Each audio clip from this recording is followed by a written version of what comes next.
Ang kataas-taasang pinuno ng Iran na si Ayatollah Khamenei ay unang lumantad sa publiko mula nang maganap ang mga airstrike ng United States sa mga pasilidad nuklear at sinabi niyang wala itong naabot na anumang tagumpay.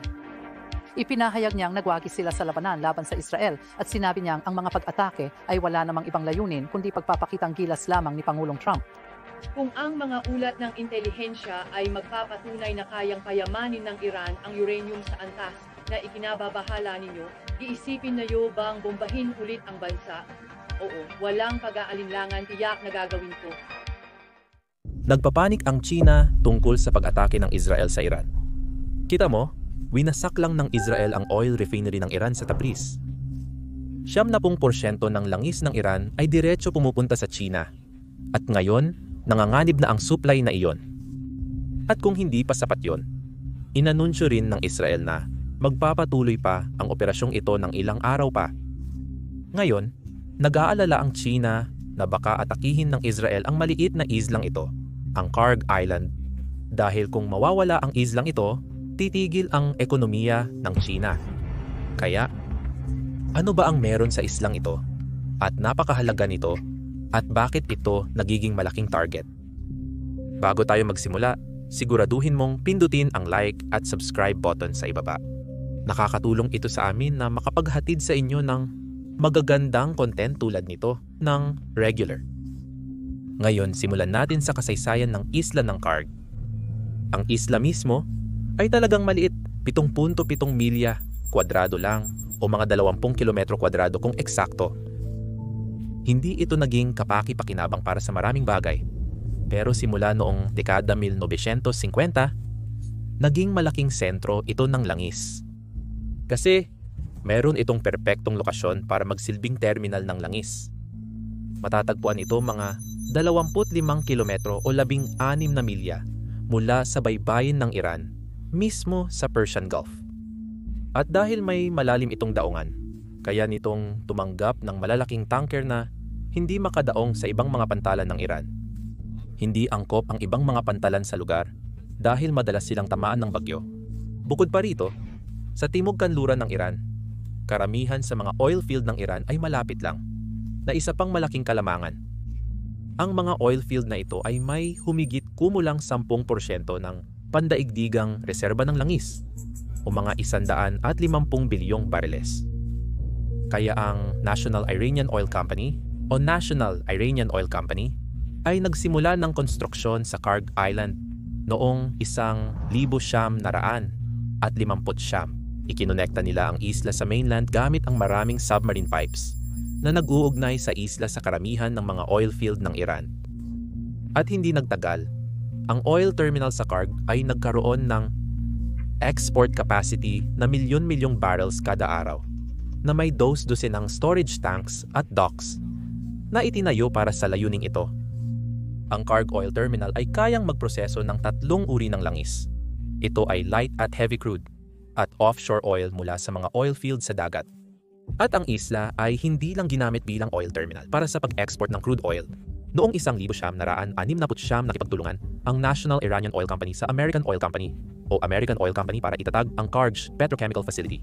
Ginagawa nitong asupre ang krudong langis at likidong gas at pinoproseso rin nito ang langis sa loob ng bansa bago i-export.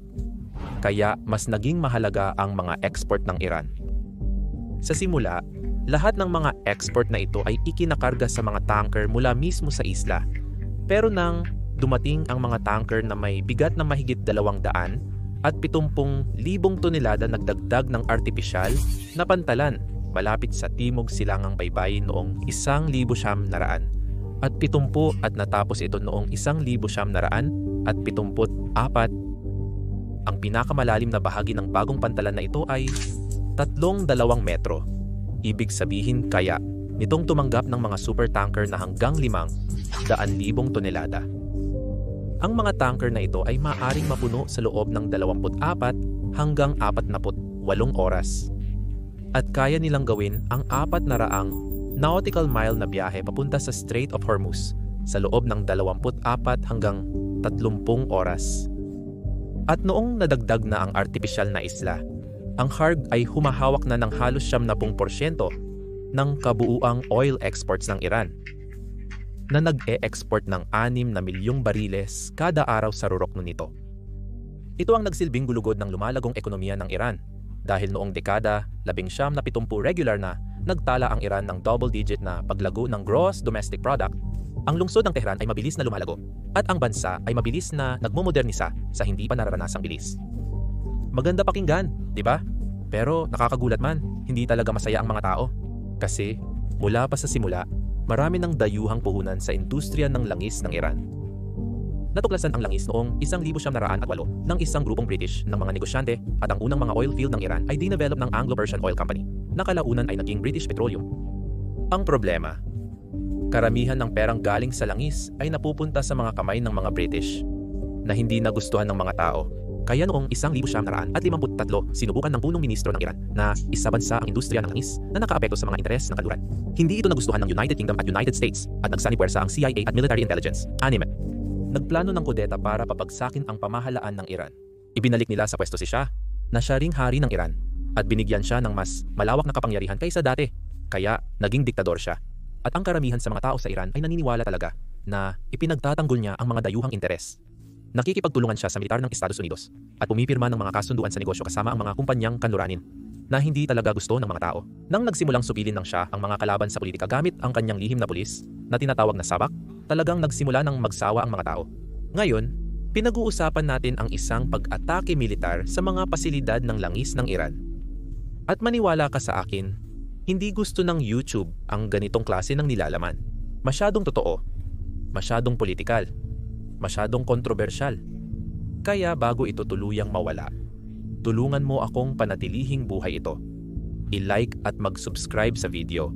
Maraming salamat. Noong 1979, nagkaroon ng malalaking protesta na inorganisa ng iba't ibang grupo ng mga politikal. At sa huli, napatalsik si Shah at pinalitan ng mga ekstremistang Islamiko. Ang mga Islamistang ito ay hindi naman talaga ang mayorya sa politika, pero sila ang pinakamabangis at pinakaorganisado. Kaya, sa gitna ng kaguluhan, itinatag nila ang Islamikong Republika ng Iran. Itinaboy ng bagong pamahalaang ito ang mga dayuhang kumpanya ng langis, at ang National Iranian Oil Company ay naging ganap na pinapatakbo ng mga Iranian. Hindi naging maganda ang simula nito dahil bumagsak ang produksyon at pag-export ng langis.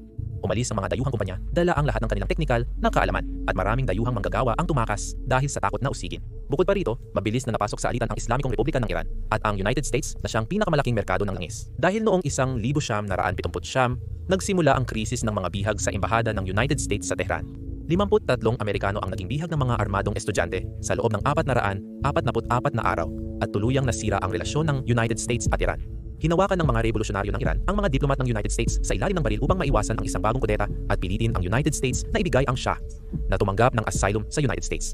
Tinawag ito ni Pangulong Jimmy Carter na isang gawa ng pangingikil at sinabi niyang ang mga diplomat ay biktima ng terorismo at anarkiya. Hindi kailanman ibinigay ang Shah sa mga Iranian, ngunit bilang resulta ng krisis, pinutol ng United States ang ugnayang diplomatiko sa Iran at nagpatupad ng mga parusa laban sa bansa. Bukod sa hindi na makapagbenta ng langis ang Iran sa United States, hinarangan din sila sa pag-aangkat ng mga teknolohiya at kagamitan na gawa sa Amerika para sa langis. Malaking problema ito dahil kontrolado ng United States ang merkadong iyon, kaya nagkaroon ng malaking kakulangan sa operasyon ng langis ng Iran, kabilang na ang sa Karg Island. At isang taon lang matapos ang revolusyon sa Iran, lalo pang lumala ang sitwasyon. Kita mo, si Saddam Hussein, ang pinuno ng Iraq, ay nagpasya na salakayin ang Iran para subukang palawakin ang kanyang teritoryo at sakupin pa ang mas maraming oil fields. Sinusuportahan siya ng Estados Unidos at Britanya na nagbigay sa Iraq ng mga armas at intelihensyang suporta bilang pagsisikap na pabagsakin ang rehimen ng Iran. Bahagi ng estratehiya ni Saddam ay paulit-ulit na bombahin ang Karg Island upang sakalin ang ekonomiya ng Iran. Halos masira ang mga pasilidad ng langis sa isla at kinailangan ng Iran na palaging ayusin ang mga ito. Ang tanging dahilan kung bakit bahagya pang gumagana ang isla noong digmaan ay dahil sa napakalaking orihinal nitong labis na kapasidad. Bago sumiklab ang labanan, mayroon itong pinakamataas na kapasidad sa pag-export na siyam hanggang 10 milyong bariles bawat araw. Pero dahil sa pag-atake, kinailangan ding gumamit ng Iran ng iba pang mga terminal ng langis para sa pag-export gamit ang mas maliliit na tanker. Sa buong digmaan, na tumagal hanggang 1988, ang produksyon ng krudong langis sa Iran ay mas mababa kaysa karaniwan. Mula 6 na milyong bariles bawat araw bago ang digmaan Bumaba ito sa 2 hanggang 3 milyong bariles bawat araw noong panahon ng digmaan, na pangunahing dulot ng mga pag-atake sa isla ng Karg. Sa kabuuan, ang digmaan ng Iran at Iraq ay nagdulot ng mahigit $1 trilyong na pagkalugi sa pananalapi, at ang nawalang kita mula sa langis ay may malaking bahagi rito. Ngayon, matapos ang mga taon ng labanan at kalahating milyong nasawi, natapos din sa wakas ang digmaan sa isang tabla na walang malalaking pagbabagong teritoryal.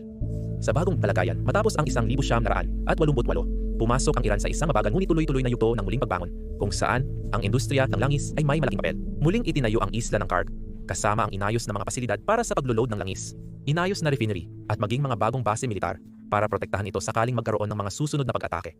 Nag-angkat ang Iran ng teknolohiya para sa kagamitan sa langis mula sa mga bagong kaalyado nito, partikular kina Rusya at China, upang dahan-dahang muling buuin ang mga oil field, pipeline at terminal nito. At pagsapit ng unang bahagi ng dekada 2000, muling nakakagawa ang Iran ng 4 na milyong bariles ng langis kada araw. At nag-e-export ito ng 2 milyong bariles nito kada araw. Hindi pa rin ito maikukumpara sa antas ng export bago namayani ang mga grupong ito. Pangunahing dahilan ay hindi na maibenta ng Iran ang langis nito sa United States, pero nakahanap ang Iran ng ibang mga customer tulad ng Japan, Europa, at mga umuusbong na merkado gaya ng China at India.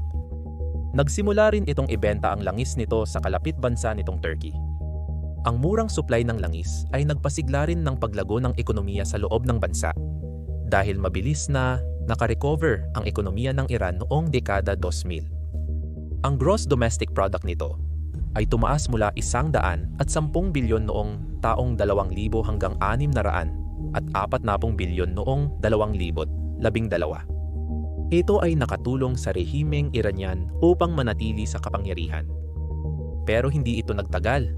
Alam mo, hindi ginamit ng Iran ang lahat ng pera mula sa langis para pagandahin ang kalidad ng buhay sa kanilang bansa. Sa halip, nagsimula itong punduhan ang mga proxy war sa gitnang silangan, tulad ng mga Houthi sa Yemen, Hamas sa Gaza, at Hezbollah sa Lebanon.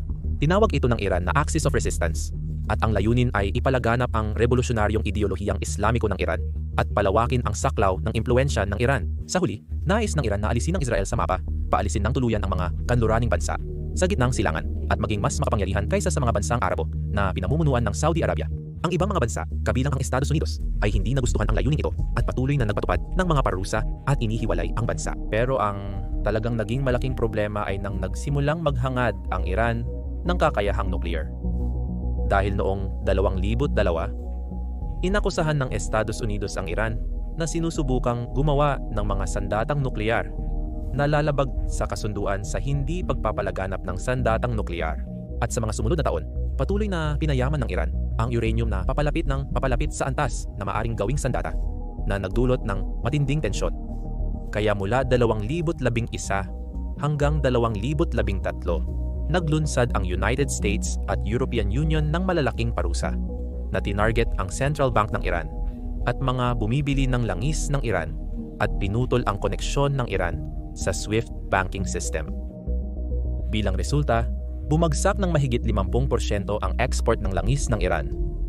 Pumasok sa matinding resesyon ang ekonomiya ng Iran. Noong 2015, nagkaroon ng kaunting pag-asa dahil sa Joint Comprehensive Plan of Action. Nilagdaan ng United States, China, Pransya, Rusya, United Kingdom, Alemanya at European Union ang isang kasunduan sa Iran na pumayag na higpitan ang kanilang nuclear program kapalit ng pag-alis ng mga parusa. Pero nang maupo si Trump noong 2016, naniwala siyang nilalabag ng Iran ang kasunduan, kaya iniwan niya ang Joint Comprehensive Plan of Action at nagpatupad pa ng mas mabibigat na parusa sa Iran. Ang mga parusang ito ay tumarget sa buong ekonomiya ng Iran at nagbanta pa si Pangulong Trump na parusahan ang mga dayuhang bumibili ng langis ng Iran. Lalong lumala ang krisis sa ekonomiya ng Iran at tuluyang bumagsak ito noong 2020, kung saan ang gross domestic product nito ay nasa 40% na lang ng pinakamataas noong 2012. Bahagyang nakabawi ang Iran nitong mga nakaraang taon na pangunahing dulot ng pag-export ng langis sa China. Bahagi ito ng tinatawag na shadow oil trade na isang paraan ng China para makaiwas sa mga parusa mula sa United States. Sa madaling salita, inililipat ng mga Iranian na tanker ang kanilang langis sa gitna ng karagatan papunta sa isa pang tanker. Madalas, ang mga tanker na ito ay gumagamit ng mga barko mula sa Malaysia o United Arab Emirates at pinapatay nila ang kanilang mga transponder para hindi sila matukoy. Ganitong mga taktika rin ang ginagamit para mag-supply ng langis sa ibang mga bansa, tulad ng India. At dahil dito, nakakaya ng Iran na mag-export ng humigit kumulang 1.5 milyong bariles ng langis bawat araw sa kasalukuyan. Ngayon, hindi iyon kalakihan kung ikukumpara sa mga dating pamantayan, pero mas mataas ito kaysa sa 400,000 bariles bawat araw na na-export noong 2020. Sa usaping geopolitikal, gayunpaman, hindi pa rin bumubuti ang sitwasyon dahil lalo lang tumitindi ang tensyon. Patuloy na pinayayaman ng Iran ang uranium. At sa ngayon, ayon sa ilang mananaliksik, maaari na nitong gawin ang kinakailangang nuclear na material para sa isang sandatang nuklear sa loob lang ng wala pang 1 linggo. Samantala, muling sumiklab ang mga labanan sa gitnang silangan kung saan ang Iranian Axis of Resistance ang nasa sentro ng mga pangyayari. Ang Hamas ay nakikipaglaban ng mabagsik na digmaan laban sa Israel at sumali na rin ang Hezbollah sa labanan sa hangganan ng Lebanon. Kasama rin ang mga Houthis na nagpaparalisa sa mga pandaigdigang ruta ng pagpapadala sa pamamagitan ng pag-atake sa mga barko sa Red Sea, sa Gulf of Aden sa kahabaan ng Bab el-Mandeb Strait. At noong nakaraang taon, direktang nakisangkot ang Iran sa digmaan sa pamamagitan ng paglulunsad ng mga pag-atake mula sa himpapawid laban sa Israel sa dalawang magkaibang pagkakataon. Hindi natutuwa ang United States sa lahat ng ito, kaya naman nakikita natin ang matinding pressure sa Iran ngayon. Nagpapadala si Pangulong Trump ng 2 aircraft carrier, mga squadron ng F-35 fighter jets at B-2 bombers sa rehiyon. Gusto niyang pumayag ang Iran sa isang mahigpit na kasunduan tungkol sa nuklear sa panahon ng pag-uusap.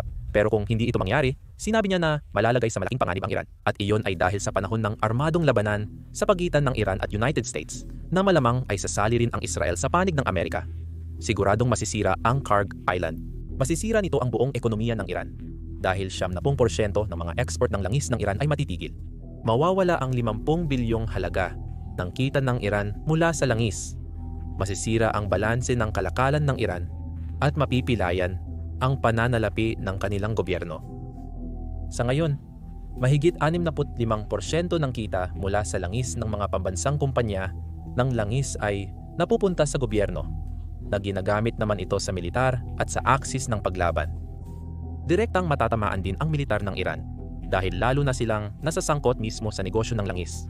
Ang Iranian Revolutionary Corps o sa IRGC ang responsable sa pag-export ng langis dahil tumutulong ito na iwasan ang mga parusa gamit ang kanilang shadow fleet at nagpapatakbo rin ito ng iba't ibang subsidiary sa industriya ng langis para makakuha ng kita mula sa langis na hindi dumadaan sa gobyerno. Kasama rito ang Khatam and Albia Engineering and Construction Company na madalas nakakakuha ng kontrata mula sa gobyerno nang walang kompetisyon mula sa ibang mga kumpanya. Hindi lang langis, by the way. Sa pamamagitan ng mga subsidiary nito, kontrolado ng IRGC ang halos 1/4 ng kabuuang ekonomiya ng Iran. Isang ekonomiyang malinaw na pinapagana ng murang langis. Maaaring mukhang kakaiba ito sa pamantayan ng karamihan ng mga bansa, pero sa Iran, gusto ng militar na kumilos ng hindi kontrolado ng mismong gobyerno.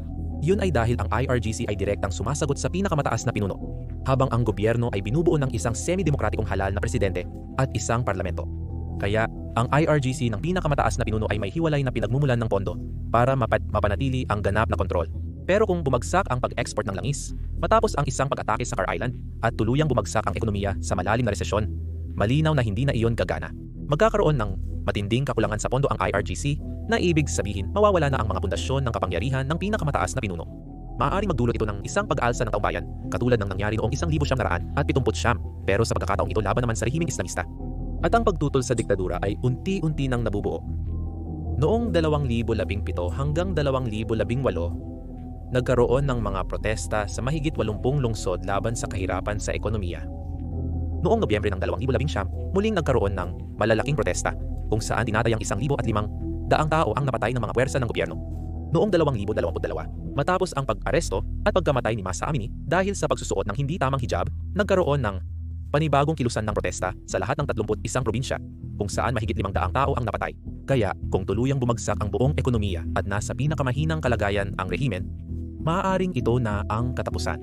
Sa loob ng ilang linggo o buwan matapos ang isang pag-atake sa Kharg Island, malamang na bumagsak ang Islamikong Republika ng Iran. Pero ang malinaw na tanong ay, kaya ba ng United States o ng Israel na wasakin ang Kharg Island? Ang maikling sagot ay oo, at alam ito ng mga Iranian.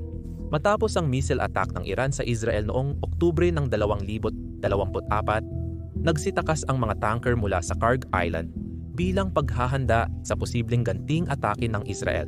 Ipinapakita lang nito kung gaano kahina ang isla na ito. Ngayon, hindi tinarget ng militar ng Israel ang Kharg Island para hindi na lumala pa ang sitwasyon, pero kaya sana nilang gawin yun. Kayang marating ng mga F-35 Aden fighter jets ng Israel ang Iran at tamaan ang mga target gamit ang precision bombs o ballistic missiles.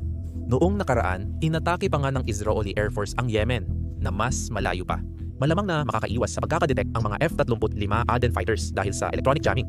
Pero sa totoo lang, hindi naman talaga kayang tapatan ng depensa ng hangin ng Iran ang Israel. Noong nagkaroon ng ganting atake ang Israel noong Oktubre ng 2024, nagawa ng Israel na sirain halos lahat ng Russian-made S-300 long-range air defense systems ng Iran at lahat ng kanilang long-range detection radars. Ayon sa mga ulat, nakakuha raw ang Iran ng mga bagong S-400 air defense systems mula sa Russia, bagamat hindi pa malinaw ang mga ulat tungkol dito. Pero malamang, hindi pa rin sapat ang mga sistemang iyon. At ang sariling gawa ng Iran na air defense system na tinatawag na Bavar 373 ay hindi rin sapat. Maaaring mapabagsak ng mga air defense system na ito ang mga drone at cruise missile. Pero gamit ang matatalinong taktika, malamang na makakatama pa rin ang mga 6th generation fighter jet ng Israel na may mga advanced na missile. At laban sa Estados Unidos, wala talagang pagkakataon na maprotektahan ng Iran ang Kharg Island. Ang United States ay may mga aircraft carrier, B-2 bomber, at marami pang ibang eroplano na nakaistasyon sa mga kaalyadong bansa tulad ng Saudi Arabia. Mayroon din itong mga destroyer, cruiser, at submarino na may mga Tomahawk missile na madaling makapapatama sa isla. Kapag pinagsama-sama, madaling malalampasan at masisira ng puwersa ng United States ang depensa sa himpapawid ng Iran at sabay-sabay na aatakehin ang oil terminal. Maaaring pumili ang United States ng ganap na pagwasak o ng mga ataking ginagabayan ng satellite. Ang huli ay sisirain ng mga tangke ng imbakan ng langis, mga barko, at mga pasilidad ng pagkakarga habang nililimitahan ang hindi kinakailangang mga kaswalti. Malamang natatargetin din ng United States at Israel ang iba pang mga terminal ng langis ng Iran. Nagtayo ang Iran ng isa pang pasilidad ng pag-export na tinatawag na JASC Terminal sa kabilang panig ng Strait of Hormuz. Konektado ito sa mga oil fields sa timog kanluran ng Iran sa pamamagitan ng isang napakalaking offshore pipeline na tinatawag na Gorjask Pipeline at isa pang offshore pipeline. Nilalampasan nito ang Kharg Island, pero sa ngayon ay wala pa itong sapat na kapasidad para tuluyang palitan ang mga terminal ng Kharg Island. At kahit na mangyari iyon sa hinaharap, pwedeng atakihin ng United States o Israel ang JASC Terminal na magkakaroon din ng kaparehong mapaminsalang epekto. Pero kahit na napakadali nito at napakalaki ng magiging epekto sa Iran, hindi pa kailanman inatake ng United States o Israel ang mga oil terminal ng Iran noon. Bahagi nito ay dahil magdudulot ito ng malawakang digmaan na matatapos lang kapag bumagsak ang rehimen ng Iran. Kailangang magpakatotoo ang Israel o Estados Unidos sa labang ito na hindi magiging popular sa kanilang sariling bansa. Samantala, kailangan nilang wasakin ang mga pasilidad nuklear ng Iran sa loob ng ilang oras o araw dahil ang pag-atake sa Kharg Island ay tiyak na magtutulak sa mga Iranian na bumuo ng kanilang unang bombang nuklear. Gustong pigilan ng Israel, Estados Unidos, at ng buong gitnang silangan ito sa kahit anong paraan.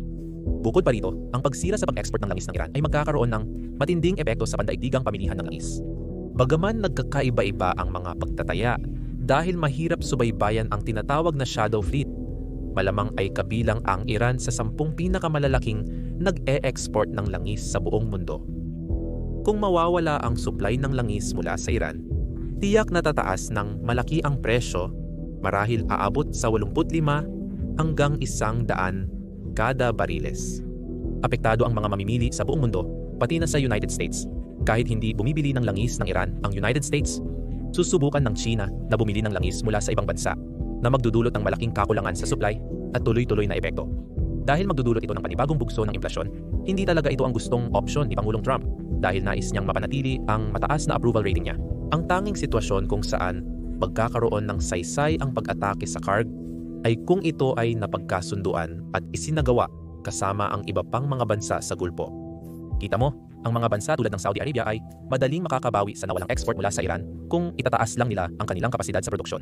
Sa katunayan, mas gugustuhin pa nga nila iyon dahil ibig sabihin nito ay mas maraming pera para sa kanila. Noong ipinataw ni Trump ang mga parusa sa Iran noong 2018, ganoon mismo ang nangyari kung saan ang Saudi Arabia ang pumalit para maiwasan ang inflasyon. Gayunpaman, mahihirapan ang mga bansa sa Gulpo na pumayag sa isang malawakang pag-atake sa Iran dahil maaaring maging mapaminsala ang magiging tugon. Maaaring isipin ng kataas-taas ang pinuno ng Iran na kapag bumagsak siya, isasama na lang niya ang lahat sa kanyang pagbagsak. Maaaring harangin ng Iran ang Strait of Hormuz katulad ng ginawa ng mga Houthi sa Bab al-Mandab Strait. Magagawa nila ito gamit ang mga misil at sunod-sunod na pag-atake ng drone o kaya'y sa pamamagitan ng paglalagay ng mga mina sa strait. At mahirap ipaliwanag kung gaano talaga ito magiging mapanira. Mapuputol nito ang lahat ng pag-export ng langis mula sa mga bansa sa Gulpo. Ibig sabihin, mahihinto ang mahigit 40% ng pandaigdigang pag-export ng langis. Magdudulot ito ng hindi pa nangyayaring krisis sa rehiyon at pandaigdigang resesyon kung hindi man depresyon. Sa huli, ito ay isang senaryo kung saan ang rehimen ng Iran ay hindi makakaligtas dahil babagsak ang Iran ng mas maaga kaysa sa natitirang bahagi ng mundo. Ngunit magdudulot ito ng matinding paghihirap sa rehiyon at sa buong mundo na marahil ay hindi talaga sulit. Kaya sana ay hindi umabot sa ganitong marahas na paglala at magkasundo ang Estados Unidos at Iran sa isang bagong kasunduan para sa kapayapaan.